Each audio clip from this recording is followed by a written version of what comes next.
వీధిలోన దేశ దేశాల్లోన పాకిపోతున్నది నా యేసయ్య వాక్కు, సాగిపోతున్నది నా పాలయ సేవ. పాకిపోతున్నది నా యేసయ్య వాక్కు, సాగిపోతున్నది నా పాలయ సేవ.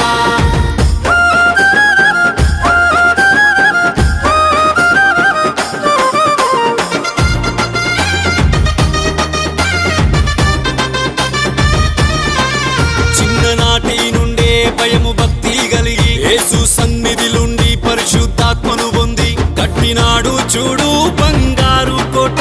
ఎంతో అద్భుతమైన